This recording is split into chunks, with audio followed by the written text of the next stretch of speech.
Good morning, everyone, or good afternoon, whenever you're tuning into this. Today, we're talking about carbon molecules in the carbon cycle.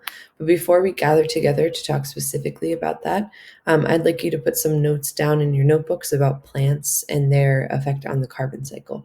So, this is our lead in page for today. It's a cool piece of art if you want to look at that, and we'll see it in class as well. That's what we're about to do. So, your notebook setup can look something like this. You might need 2 pages. There's quite a little bit of information to write down.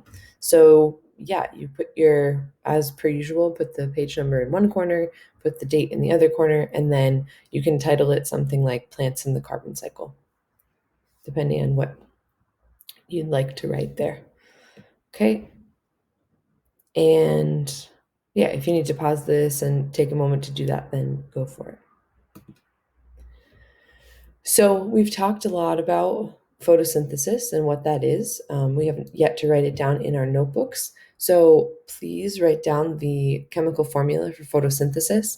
You have the words as well as the chemical formula here in the letters and numbers.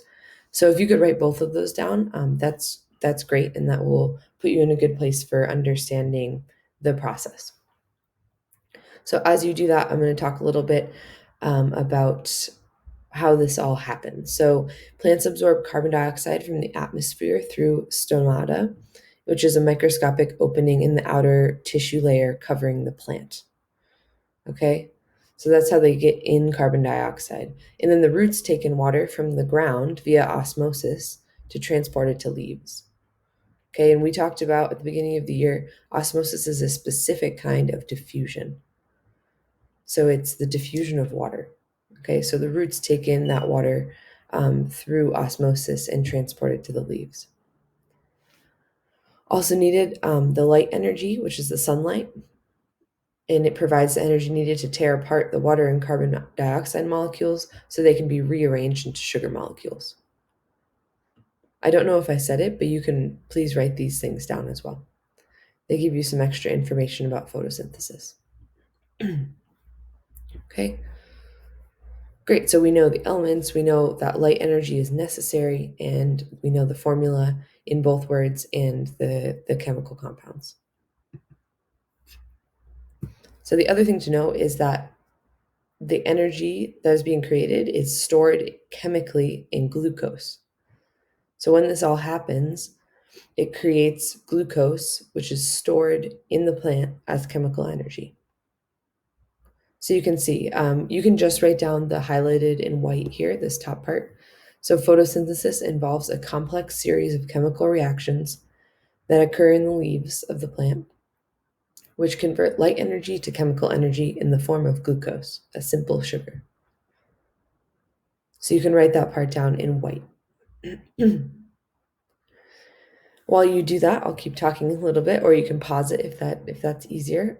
During the photosynthesis process, 6 water molecules and 6 carbon dioxide molecules are used to create 1 glucose molecule and 6 oxygen molecules. So that's the way you would say it out loud. And I'm going to skip back for a second. If you see here, we have the 6 in front of each one of these molecules, right? With the exception of the glucose. Okay. So that's something to notice. And the way you would say that is in this bottom paragraph. And so oxygen is released into the atmosphere and glucose fuels the immediate functions of the plant or is stored until it is needed. And so during the class, we talked about the phenomenon of the bottle, of the plants growing inside of the bottle.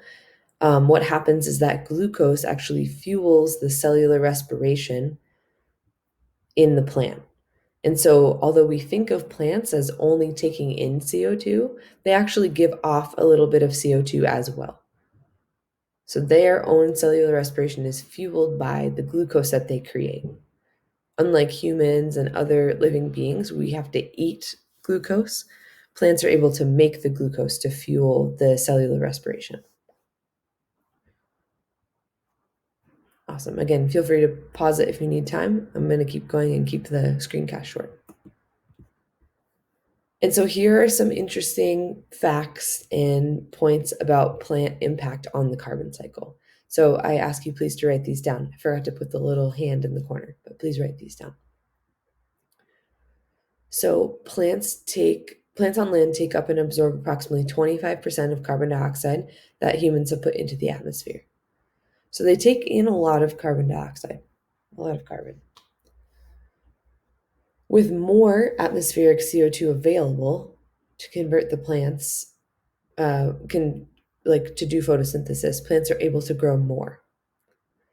So a side note to that is that as temperatures rise over the planet, that's the general trend as climate change continues.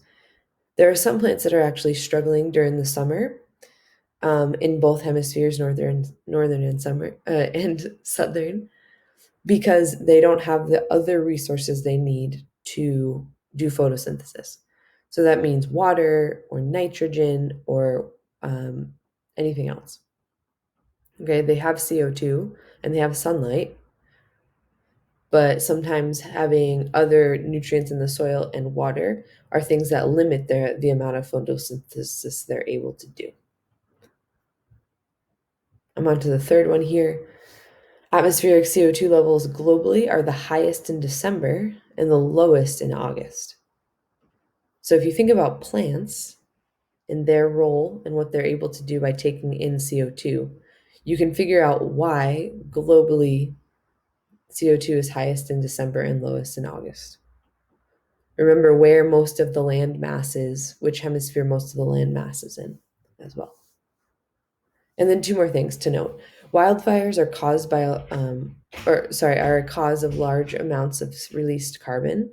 When they're extinguished, that prevents more carbon from being released into the atmosphere. So while wildfires are burning, they're giving off a lot of carbon. Okay, extinguishing them helps stop the release of all of that carbon. And then lastly, remembering that deforestation, meaning the mass removal of trees, is having a big impact on the carbon cycle and accelerating climate change as well. And if you connect back to the top of this slide, we know that plants have a big impact and role in absorbing CO2 and carbon. And so when they're taken away, you can imagine what happens when they're taken away in large amounts. Okay, I think that's it. Thank you.